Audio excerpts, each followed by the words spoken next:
Boldwood presents A Greek Island Gift, written by Mandy Baggot and read by Miradov Rennie. Chapter 1. Portsmouth, UK. So, let me get this straight. This guy is dead. Yes. And you're what did they call it again? A beneficiary? A beneficiary. She, Molly Adams, was the beneficiary in someone's will. And she had already explained all this to her best friend Siobhan earlier, when they'd arrived at the restaurant. Now, while Siobhan was struggling with the basic contents of the solicitor's letter, Molly's mind was still desperately searching back through mental archives to try to fill in enormous gaps. Like, who was the Greek man who had died? And why was he leaving something to someone he didn't know? It had to be a mistake, right? "Shall I order Prosecco?" Siobhan asked, looking over her shoulder to try to catch the attention of the waitress. "No," Molly said straight off. She couldn't afford anything more than a club sandwich at this newly opened hotspot, but the decor was perfect as a backdrop for Instapics. And that was what she was currently spending some of her hard-earned cash on. The best backdrops and lighting a lunch could buy. And advertising she desperately needed if her makeup brand was going to one day rival Charlotte Tilbury. "Did you say yes?" Siobhan asked. "Because this is a celebration. And I did say Prosecco, not champagne." Molly frowned. "It shouldn't be a celebration. Someone has died." It didn't matter whether she knew this person or not. And she was certain she didn't know him. She'd never been to Greece, and she could count on one hand how many times she had been to a Greek restaurant. She didn't remember any of the waiters' names, and it was highly unlikely that someone you'd once smashed plaster plates with on a hen night was going to leave you something in their will. Besides, this man was actually Greek, not fake Cypriot from the Greek gringo in Gosport. "And I don't have the money for Prosecco," Molly added. "I'll pay then, until you claim your inheritance, because it's cash, right? Does it say how much?" The formal-headed notepaper the letter was printed on now had glitter all over it. Molly knew it was Siobhan's heavy-handedness with the product. The 48-hour eyeshadow palette it had taken her months and a crash course in emollients to perfect before she even allowed it into production. But she hadn't made a complaint. Siobhan was a good friend, despite being the clumsiest person Molly knew. Plus, Siobhan had a great Instagram following, had done modelling after college, and was giving up any free time she had from her hairdresser she worked at to help Molly create banging content. Surely the letter being as perfect as the day it came off the printer wasn't a prerequisite to claiming whatever she'd been left. If she really had been left something, there was still doubt in her mind. She squinted at the slightly sparkling words on the letter again. "It says to call to discuss my inheritance. It doesn't say anything about money. It does say Greece, though. It's written in English, and I'm guessing the other paragraphs are Greek letters. I haven't Google translated it yet." "They look like hieroglyphics to me," Siobhan remarked, "like the Egyptians use." "Or, do you think it's a scam?" she gasped. "I hope it's not a scam. Did you show it to your mum?" The answer to that was the same as the Prosecco question, no. She'd left the flat she shared with her mum, Jeanette, before the sun was up, to use the fitness equipment at the local park before the kids coated it in chewing gum and phlegm or both. Then she'd run to the Spinnaker Tower to take photos of her pure matte foundation against a pink sky. That image had 150 likes already. Another 5 hearts given, and it will be a personal best. "No, not yet." "Well, you should show it to her. Didn't she used to work at an accountant's?" Siobhan asked, moving the fake fern plant they were using as a prop slightly to the left on the table. Molly frowned, not really being able to make the connection. She looked at the letter again and the name of the deceased. Vangelis Vlachos. Was there anything about the name that was familiar? He sounded like a character from the Durrells. "You could just call the number," Siobhan said, titivating the plant again. "No," Molly replied. "Well, why not? You have to call it sometime." But that time wasn't now, and she really needed these photos to be better than they currently were. If Siobhan touched that plant one more time, she might even scream. She carefully moved her makeup cases very slightly, so the restaurant lights hit the edges. "Are you scared that you once snogged this Vangelis in a bar and you don't remember?" Siobhan asked. That has never happened to me, but has already happened to you twice. Neither of them died, though, and Marcus falling down that manhole was nothing to do with me. Molly's phone began to ring, and it was loud. Too loud for a restaurant she was trying desperately not to offend with her very minimum spend. Mum. Why was her mum calling? Her mum should be at work, and she couldn't ordinarily use the phone when she was meant to be seeing to the drive-through needs of costly coffee customers. OMG, you need to answer that. The vibe's been killed and the manager's looking over at us. I think I might have to order Prosecco to keep her on side. Hello? Molly said, answering the call, getting up and walking towards the doors that led to the outside decking area. Oh, Molly, are you okay, sweetheart? Molly frowned. She was doing a lot of frowning lately. She might well need to invent a whole other range of serum. But her mum's tone was deep concern for some unknown reason. I'm fine, Mum. Are you okay? Then she was struck with an awful thought. Please don't tell me you've lost your job. No. I've just had some bad news. Bad news. This didn't sound good. And now Molly braced herself for hearing something about their last living relative, Jeanette's great-aunt Maud, who was 85 and had an illness at least 85% of the time. It's the very last time I listen to anything Lauren says about searching for old boyfriends on Facebook, Jeanette continued. It wasn't Maud. But Jeanette did sound very breathy, which was how she got when she was stressed. It was also how she got after too much cherry brandy, but that couldn't be the reason this early in the day. Mum, what bad news? Oh, it's silly, really. But you know how you remember people at a certain place, at a certain time, and you expect them to always be there, being the same, looking the same, like time has stood still. Had she been drinking cherry brandy? Mum, whatever it is, please just tell me. Molly was irritated these photos weren't going right. She was going to remove the fake fern completely in a minute, and she only had 20 minutes left before she was due back at work at the pharmacy, and Siobhan had her next Brazilian blowout. But then she took a breath. This was her mum, the person she loved most in the whole world, and her mum was upset. Because the sooner you tell me, Mum, the sooner I can help, Molly added. There's nothing anyone can do to help him now, came Jeanette's reply. He was always so strong. That's what I remember so vividly. He looked strong. Not the muscle-bound type, but like he could definitely bench press a couple of sun loungers. Mum, please tell me what's happened. There was a sigh. Well, it's one of my exes, Jeanette said, with real raw emotion in her tone. He died. A few weeks ago now. I looked him up, and there was a photo of a death notice, stapled to a telegraph pole like they do out there. Then there were people commenting about when his 40-day service is, and it made me so sad that Donna said to take him in it. And to be honest, this news, and the fact everyone is pissed off because it's 18 degrees and the cold drinks are still off the menu, it was too much. Molly, that table was nearly done with their desserts. We can get photos with the good wallpaper. Siobhan had appeared by the door, yelling to the outside like a market trader. Had her mum said died? What was it with death today? Hopefully the death of her social media presence wouldn't be a third thing. Wait, had she said an ex?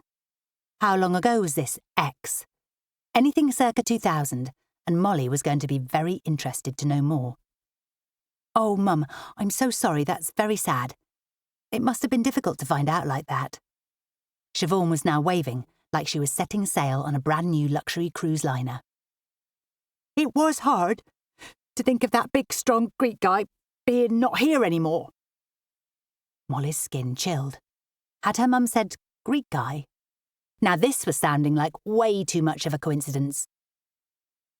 Mum, what was his name? What, sweetheart? The name of your ex. Oh, his name was Vangelis. Vangelis Vlachos. Chapter 2.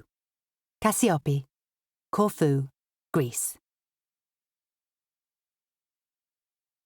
We need to dress him in blue. Why do we need to dress him in blue? Because he always wore blue. Not when he was watering his pot plants on the veranda. Then he didn't wear anything. It was disgusting. Well, he needs to wear something. We cannot bury him naked because that will be the way he arrives at the gates of heaven. And what will God do with him then? He did not go to church. How do we know he's going to heaven? Because he's Greek. Christos Baros shook his head at the conversation his mother, Angeliki, and his sister, Magdalena, were having in the middle of his late godfather's apartment. The two of them were pulling items of clothing from the wardrobe with only one door. Mismatched hangers, the ones for trousers, with shirts over them. There was peeling wallpaper on the walls either side, flowers and nymphs. The oddest combination, but then nothing matched in this tiny apartment. From the slightly unusual shaped bed, not straight nor square, to the 1.5-seater sofa and the kitchen with only one cooking ring.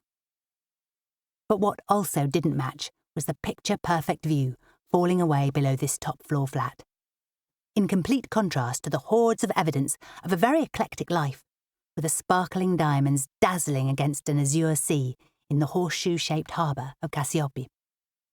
There were dozens of small boats fired, dancing delicately on the water, ropes tautly tied, chairs and tables scattered along the placa paving, tourists sipping cooling frappés and Freddo cappuccinos. "This place could be something special," Angeliki said with a sigh, a light blue scarf hanging over her arm. "He always said he wanted to make more of it, but Vangelis was always better at talking than he was at putting things into action. Half of this and half of that. All of him naked on the terrace. That is what I will remember about him the most," Magdalena said. "Well, please refrain from saying that when you do the speech." "That is Christos's job, no?" What Christos wanted his job to be was ordering a skip and arranging for all this shit to be hauled out of here. Not that he suspected the local recycling plant could cope with it.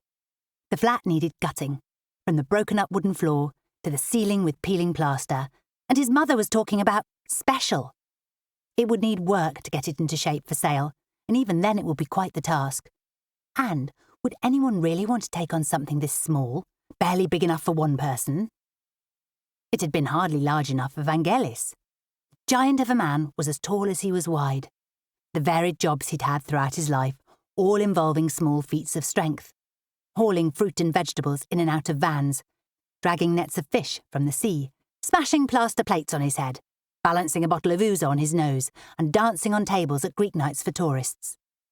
His godfather's greatest trick, when he was a much younger man, was holding a chair on the end of his chin while balancing a small child on top of it. Christos swallowed away the knot of nostalgia. It had no place being in his throat. No place in his thoughts, either. Vangelis was gone. He briefly had to help his mother and sister sort this mess out. And then it was back to business. His business. That was where his focus was, and had been for the past 5 years, since he'd escaped the trappings of small island life and moved to Greece's capital, Athens.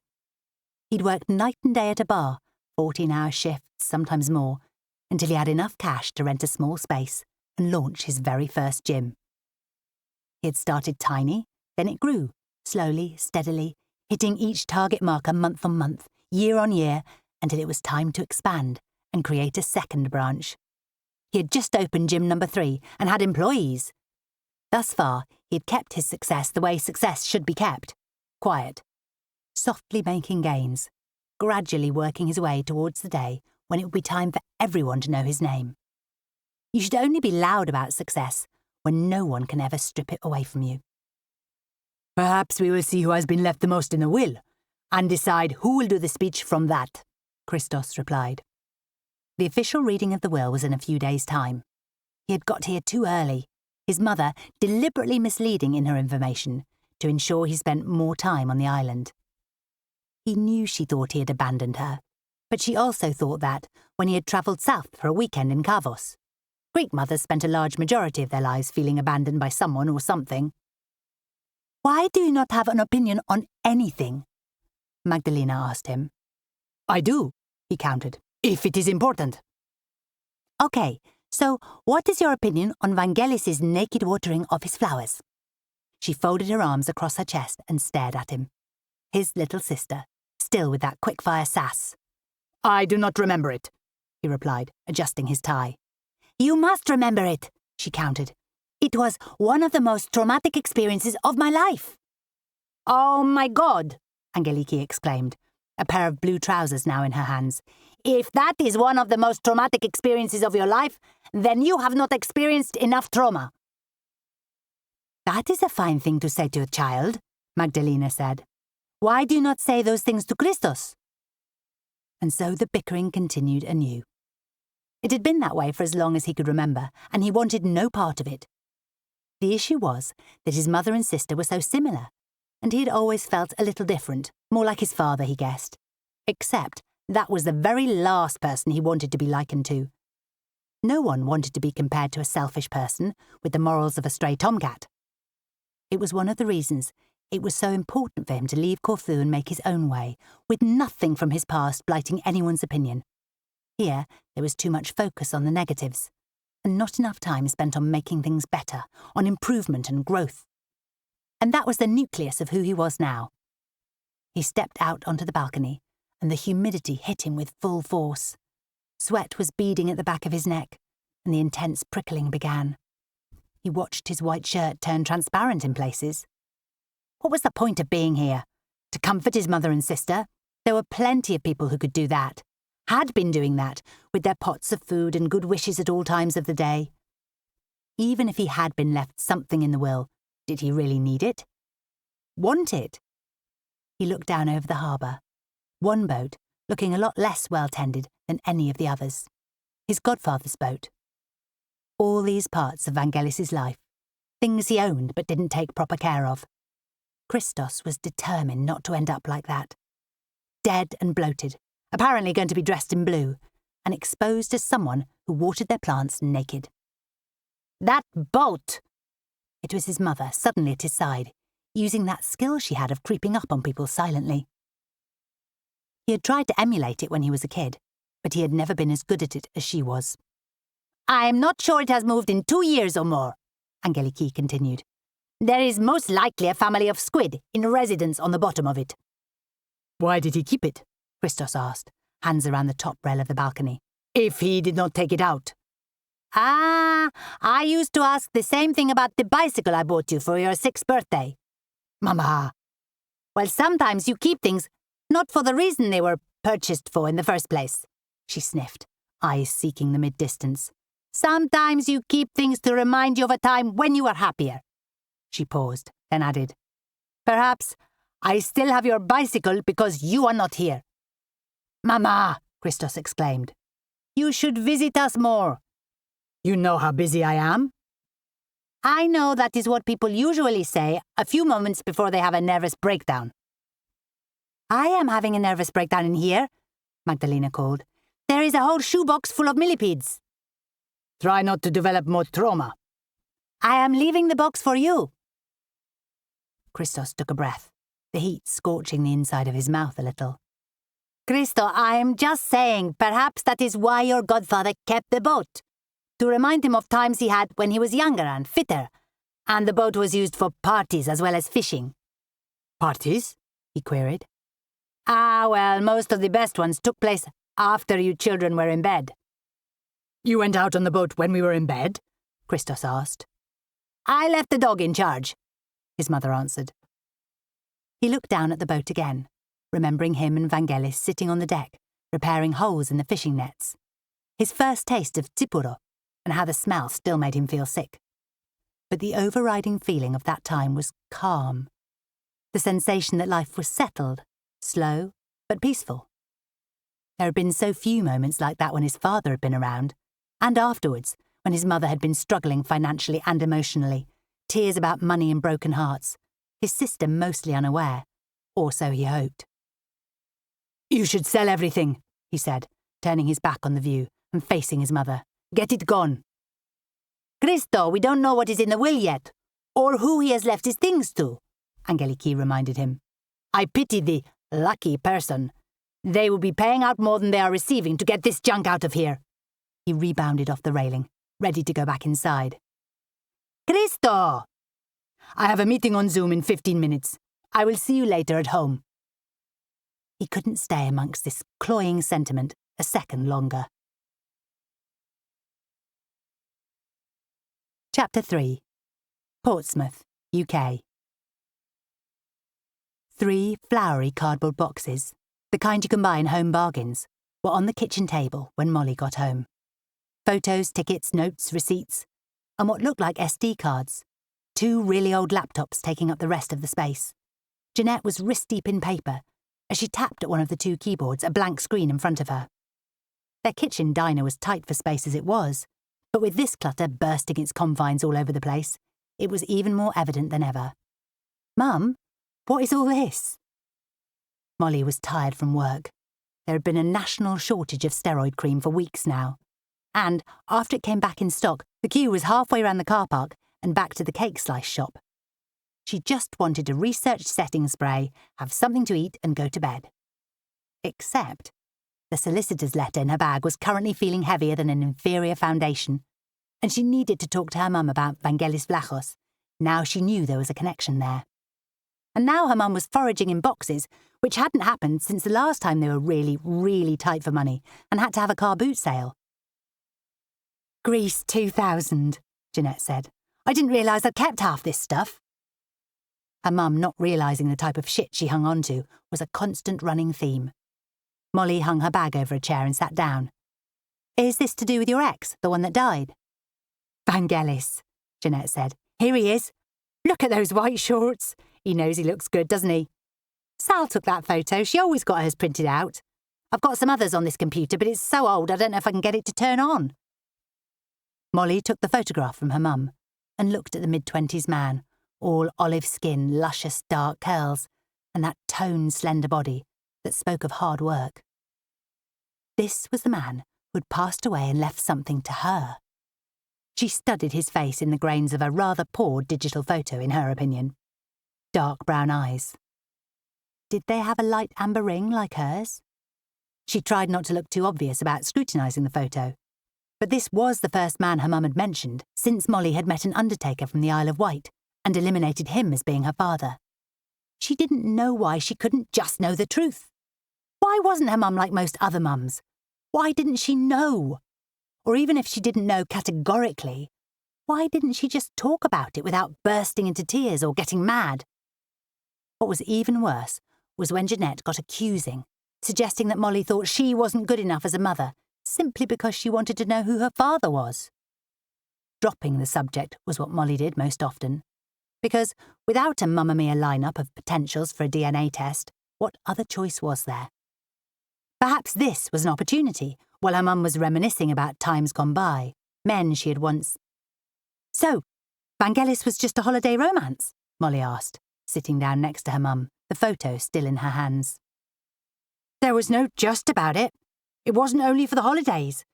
We kept in touch a little bit over the next few years." Had they?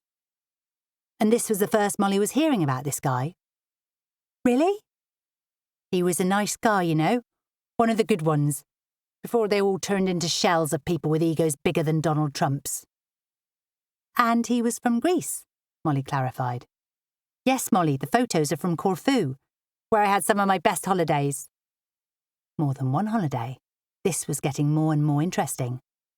"I guess I went 4 or 5 times over 3 or 4 years. And then the last time after you were born. It was that time when flights were cheaper than drinks in Cornwall. Otherwise, I wouldn't have been able to afford it. I don't suppose you remember anything at all." What? What did this have to do with her?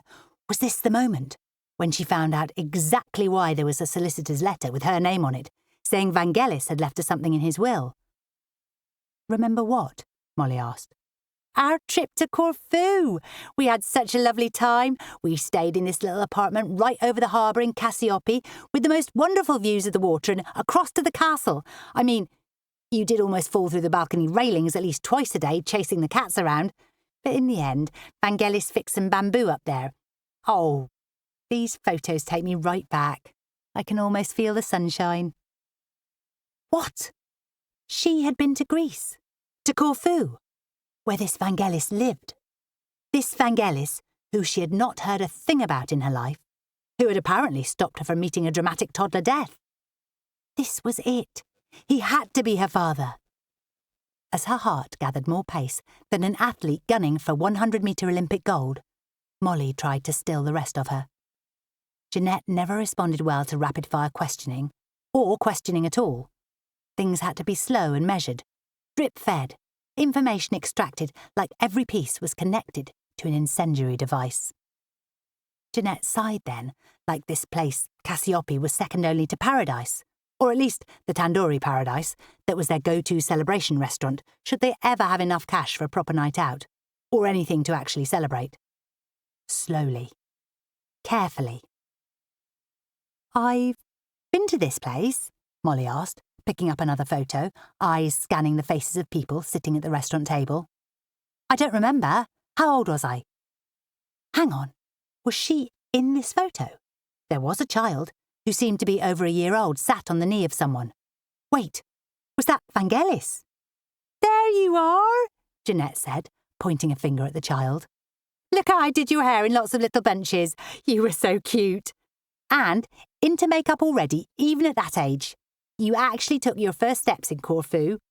3 steps forward and then plonk, arse down onto an ant nest." Jeanette sighed. "But that didn't stop you. In the end, we barely needed the buggy I'd carted all the way from Gatwick." She had had firsts in Greece. Her first steps. Why didn't she know this information? Why didn't she know she had been anywhere other than the UK? Why didn't she, at 25 years old, know who her father was? That simmering, bitter feeling was building. It was her right to know where she had come from, where half her DNA had come from. Right now, she had no known living connections but Jeanette and Aunt Maud. But there could be a father still alive out there, or relatives of her father, a half-sister who looked just like her, an older brother with a nice car she could get Siobhan posed on for Insta-styling. But it could also be Vangelis Vlachos, sadly deceased, but with a history she could find out about, and maybe relatives she could get to know. "Mum?"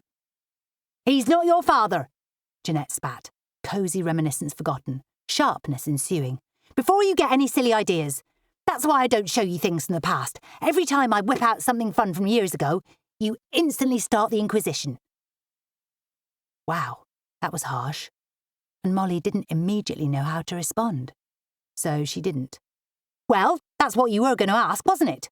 Jeanette snapped. "No," Molly said. But it was time. She rooted through her bag until she found what she was looking for and pulled the letter out. "But I am wondering why your Greek holiday romance has left me something in his will."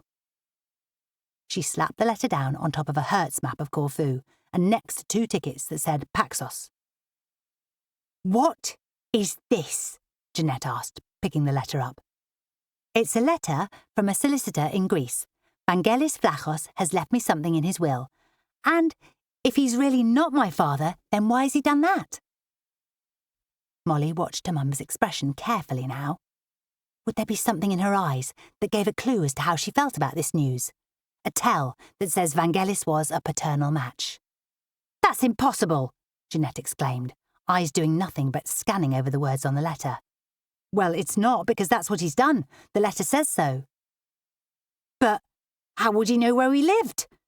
The last time we had contact, we were living in Hilsey, and I don't think I even ever gave him an address. I don't understand." "Mum, you can find people's addresses on the internet. That's not the issue here. Why has he left me something? I didn't even know him.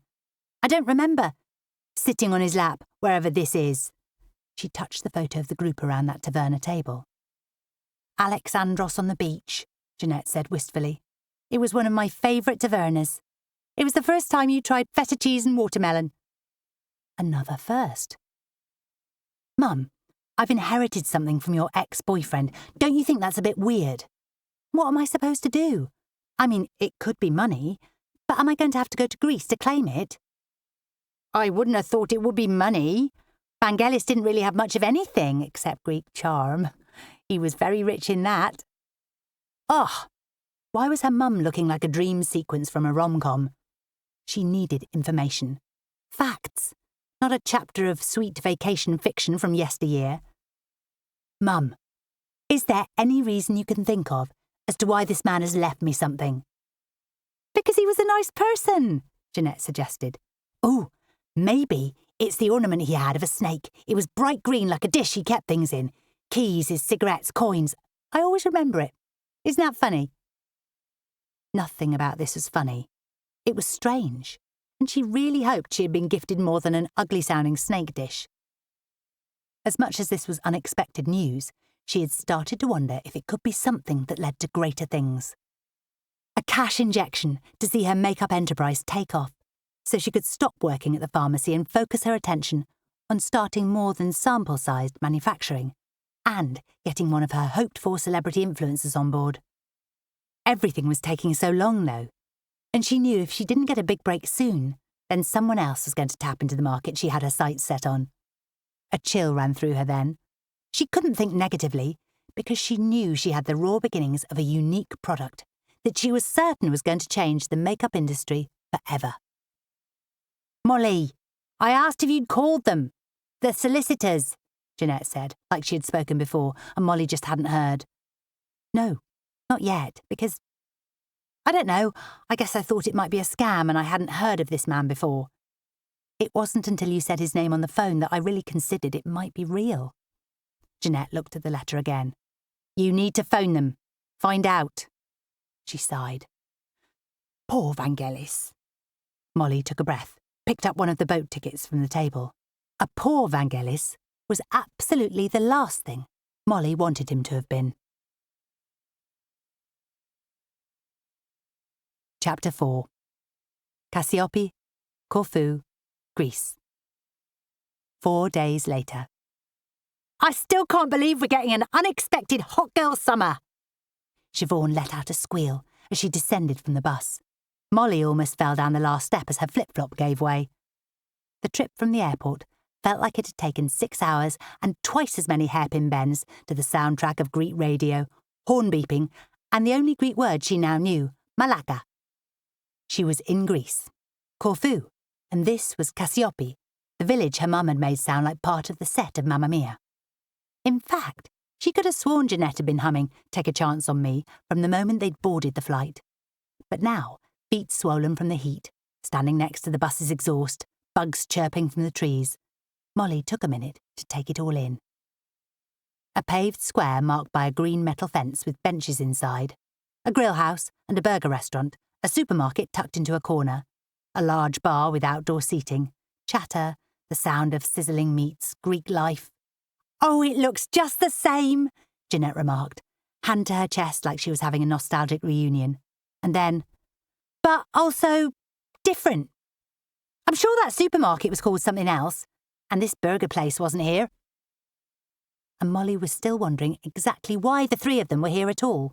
Was it really necessary? She wasn't sure. But as soon as she had spoken to the solicitor, things had suddenly snowballed. She was a residuary beneficiary to Vangelis Vlachos' estate. That meant everything he owned had been left to her, despite still not knowing exactly what everything consisted of. The solicitor saying chattels, property, and entire estate had been enough to get Jeanette on the phone to Aunt Maud, asking for a loan to subsidise the trip. In addition, as soon as Molly had mentioned it to Siobhan, her friend was booking onto the flight too, claiming Molly would need moral support, and what a perfect opportunity it would be to get slick pics to support the makeup account. Siobhan wasn't wrong, but Siobhan was also well known for making lots of other opportunities, usually involving booze-fueled nights that ended in chaos, or simply never really ended until sunrise. It seemed Siobhan's work had been far more accommodating than Molly's. She'd had to beg the pharmacy for a week off and cite Vangelis' death like he had been a beloved family member. When Agatha looked as if she was going to say no, the words, "my dad," had very nearly spilled from Molly's lips. And she hadn't really ruled that out either, despite what Jeanette had said, because given the whole gift in the will situation, it was the only thing that made any sense. "Well, you must be different now too, Jeanette, since the last time you visited," Siobhan said. "You mean older?" Jeanette stated stiffly. "No, I didn't mean that. I meant, look at your hair right now, like a really, really great stylist did her best work." Molly's fingers went to her own freshly cut and styled hair, courtesy of Siobhan. They'd both been given a free treat, and while Jeanette had opted for a colour, deep pinky wine, Molly had gone for a good few inches off and an elongated bob. Not that less hair was helping at all in this heat. She grabbed their cases from the bus's luggage stow before the driver could close the door. I had long hair the last time I was here, and I put lemon juice on it when I was tanning to make it go blonder, Jeanette told them with a sigh. Could someone help with the cases? Molly asked, beads of sweat forming on her brow, as she tried not to drag a wheel over a sleeping cat, its legs poking out onto the path. I love lemons, Siobhan announced, and limes. Nice wedge of one pushed into a bottle of beer. We should get a beer, Jeanette said. Alpha was my favourite here. I think I'm dying of thirst, actually, Siobhan announced. Molly dropped the luggage. I'm dying of the heat. Can we maybe find where we're staying first and then think about beer? Both Siobhan and her mum were looking at her like she had turned into a rageful monster now. Maybe she had, because this was all out of her comfort zone. She took a breath. Nothing ever got achieved inside comfort zones, did it? She knew that from all the boss bitch billionaire posts on Insta she consumed. This was an opportunity only good things could spring from, and maybe there would be time to relax once any legal formalities were over. How long had it been since she had actually properly and fully relaxed? Molly, Jeanette said, in a soft tone she remembered from her childhood. Things move more slowly here in Greece. You'll have to get used to that. I'm definitely going to get used to that, Siobhan agreed, all smiles. But first and foremost, they weren't here for a holiday, and Molly seemed to be the only one who was thinking that. Somehow, from the moment this trip was booked, her mum and Siobhan were thinking it had the potential to turn into an episode of Kavos Weekender. Cheer up, sweetheart, Jeanette said, slipping an arm around her shoulders. And relax. She squeezed her shoulder. You've inherited something. Whatever it is, you're going to end up with more than you had when we left England. Molly nodded. That was a fact. Unless Vangelis Vlachos had debts. You could inherit someone's debts, couldn't you? Now that thought was spiking through her. Right, Jeanette said, putting her hand on the case. It's not too far to walk, but the stones are a bit uneven, as I remember, so slowly, slowly, or as they say here, siga, siga. Molly looked at her mum and knew, beginning a slow saunter onto the road that wasn't tarmac, but looked more like it could be someone's patio, chunky rock in varying-sized oblongs.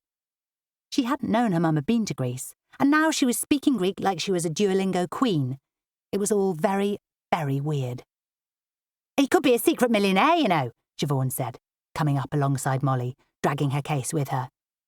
Imagine that, you could actually own half this town. That place with all the men sat outside drinking beer I desperately want, and that shop with lovely-looking handbags. Actually, I hope you do own that because they look really nice. Siobhan was, as always, thinking way ahead of herself, in complete contrast to Molly's cautiously pessimistic stance. She really did need to knock that out of herself, as it did not vibe with someone who wanted to revolutionise a whole industry. She needed to believe that good things could happen. She needed to manifest it. I think it's a village, Molly said, pulling her case and following her mum. Not a town. Well, maybe you own half the village then, or at least one of the things from his house will be an undiscovered painting from one of those famous painters and be worth a mint, Siobhan elbowed her. Money, Molly, Molly. She was singing it to the tune of ABBA's Money, Money, Money, and it did make Molly smile. And they were on a Greek island, somewhere Molly would never have believed she would be this summer. Perhaps that in itself was as much the gift as anything she had inherited. Too blessed to be stressed, remember? Siobhan told her. Come on, I want to sit by the sea and drink an ice-cold beer. That idea did sound appealing. Maybe it was time to indulge in the moment, just for a second. OK, she replied, but help me keep my mum off the cherry brandy. Chapter 5. Virginia's, Kassiopi. Christos was exhausted from the fevered chatting of his mother and sister. It never stopped, and he had somehow forgotten exactly how intense it could be. He sipped at his ice-cold fruit smoothie and looked out across the harbour. It was beautiful here. When you were brought up here, saw the same things each and every day, you lost the appreciation. Maybe didn't even acknowledge it in the first place. But as he watched tourists taking photos, marvelling at the colours of the water, the flowers, the cocktails, he began to tune in differently. It was good to revisit the old. It made you recognise its attributes, yet also embrace how far you had come. His eyes then fell to Vangelis's boat. What an eyesore right next to sleek yachts and Philippos Boats' fleet to hire. He was surprised there wasn't an order out to have it removed. Well, removed it soon would be. As he looked at the tangle of nets and broken baskets lying cluttered on the deck, he noticed a group of women stopping by the boat and seeming to pay it particular attention. Maybe it was a topic of fascination, the fact that it looked so unlike anything else around it. The group were now taking photographs. Surely this wasn't a usual occurrence. He stood up to get a better view. They seemed to be chatting and pointing and looking for a while longer, and then they turned towards the bar. Just tourists enjoying what the village had to offer. Peace, tranquility, sunshine and... "Excuse me, could we have 3 large alpha beers, please? I mean, paracalo." For a second, Christos was thrown. Were they speaking to him? It was a woman with pinkish-reddish hair saying the words, but all of the group were looking at him like he was a waiter. Maybe it was his white shirt. "Did I say the wrong word?" the woman asked. "It's been a long time since I've been in Greece. Was it paracalo or was it efkaristo?" "Mum, it doesn't matter, does it? I'm sure the waiter speaks English. You speak English, right?" "Nah, yes," Christos replied. Why hadn't he said he didn't work here? Possibly because he was now transfixed by this woman. She was younger, a similar age to him, with blonde hair that was short yet still long, and eyes that weren't quite blue, weren't quite grey. He had to stop looking. He put his attention on the third woman, who was walking towards a vacant table by the edge of the view. "Good," the blonde-haired woman said. "So we would like 3 large beers, please." "Alpha beer?" the other woman interjected. "Do you have those?" the blonde-haired woman asked. "We have Corfu beer," Christos found himself replying. "We? He did not work here." "Is it nice?" the blonde woman asked. "Yes," he answered. "Very nice. There are a few varieties, but I would recommend, as you are asking for alpha, that you try the lager." Now he was making recommendations. What was wrong with him? He had somehow taken ownership of this situation, and it didn't even belong to him. "OK, we'll have 3 of those, please." Before he could say anything more, the women moved towards the table their friend had secured at the edge of the outside area with harbour views, obviously expecting him to sort this out. He shook his head. He had only been here a few days, and he was already being made to do things that weren't his job. The sooner his godfather's service was done and the estate was finalised, he would make sure it was many, many months before he came back here. 3 Corfu beers, Christos said a few minutes later, when he brought the drinks over, still apparently playing a role. "Oh, thank you, love. Do we still pay at the end, or now?" the pink-haired lady asked. "When you are finished, ne?" he said, putting each drink down on a serviette doubling as a beer mat in front of them. Then, for some unknown reason, he stood and watched them take their first sip of the drinks, like he was expecting an immediate TripAdvisor rating. What was he doing? "I am Christos," he blurted out. "Yassas," the pink-haired lady greeted, froth from the beer on her top lip. "I'm Jeanette, this is my daughter Molly, and I'm Siobhan. I'm very, very single right now." "It is nice to meet you, Harika," he replied. "So I could not help to notice that you were looking at the old boat over there." "Oh, yes," Jeanette said. "We took some photos. It was bringing back memories for me. I used to ride around on that many years ago." "Really?" Christos asked. This was giving more than casual holidaymaker vibes now. They had visited Kassiopi before, or one of them at least. "How so?" "Well, the usual way, my love. You get on the boat, someone with experience starts up the engine, and then you go for a nice jaunt out to sea." "Mum," the woman called Molly said. "Sorry, she first came here years ago and she thinks she's been on that boat. I told her that given the length of time that's passed, the boat she would have been on would have been more disintegrated than the wreck of the Titanic." He smiled. "It is close. This boat has not had enough attention for quite some time." "Why is the boat now sounding like my vagina?" Siobhan asked. She hiccuped. "Wow, I think this Corfu beer is strong." "I'm telling you," Jeanette said, "that's the boat. I have photos of it. Probably loads on those digital cards no one can seem to work." "To me, all the boats look the same," Siobhan carried on. "That one simply looks like a much shoddier version." Who was the captain? Christos asked. If you remember who the captain was. You said it was a long time ago. His name was Molly jumped in. It was such a long time ago, and Mum doesn't have the best memory when it comes to fine details, you know, like the Greek words. And the boat rides here are not the only boat rides she's been on. There have been many captains, if you know what I'm saying. Molly? Jeanette exclaimed. Had the woman with the pink hair started to say a word beginning with V? Had they been about to unleash some law about Vangelis? Oh, why did he care?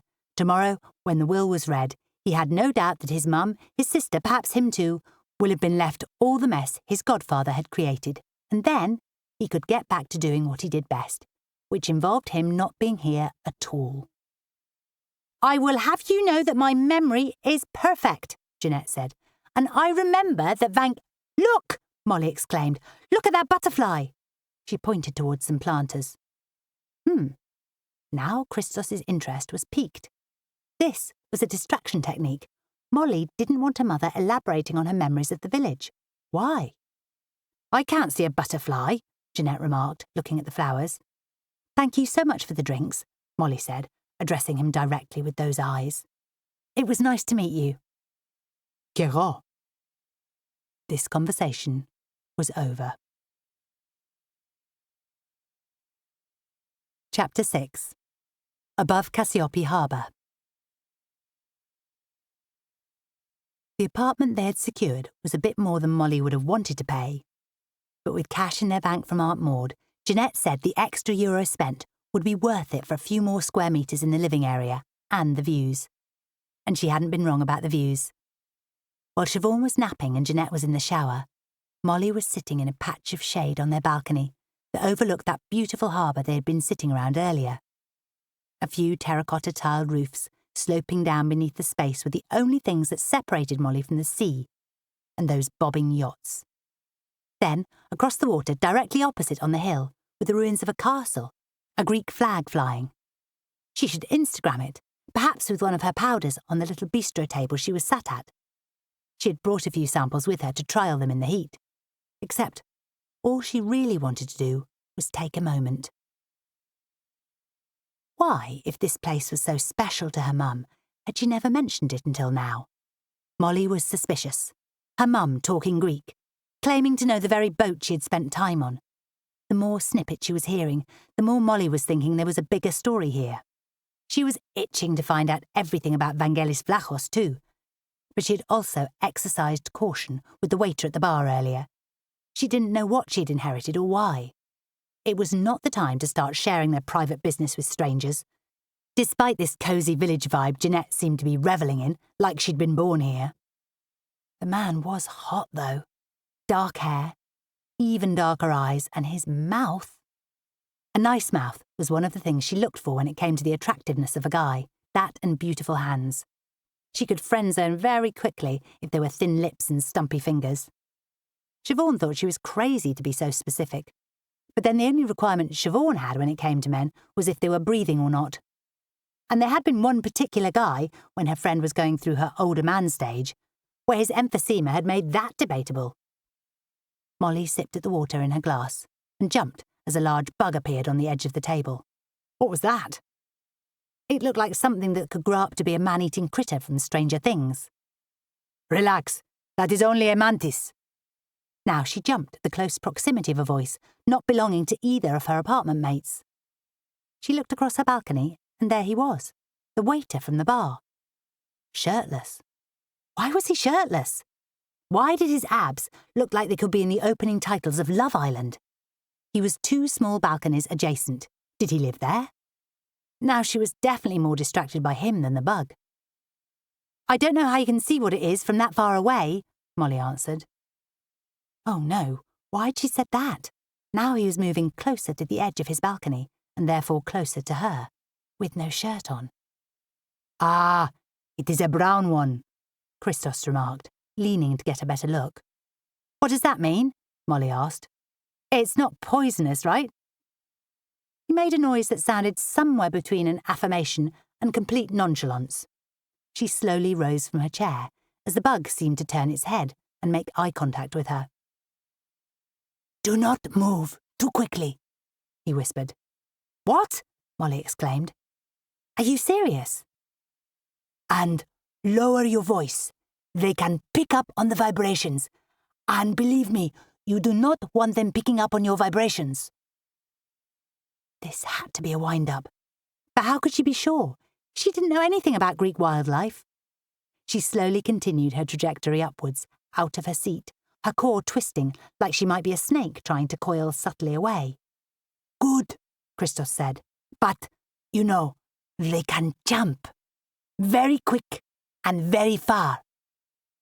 OK, whether this was a joke or not, she was getting off this balcony. The sensible option would, of course, be to go back inside their Airbnb. But one glance told her she'd closed the door and shut herself out. She put one leg up on the balcony rail and judged the distance to the next one. Barely half a metre. She climbed up onto the railing and balanced. What are you doing? Get down! Are you crazy? Christos called. She leapt across onto the next balcony easily and took a few steps to the metalwork that separated her from Christos's balcony. He was awake and not in a shower. She could exit via his apartment and use the key code to get in through her front door. Stop! He called. This gap is further than the last one. Do not think of... She was already up onto the railing, but she wobbled. OK, so this one...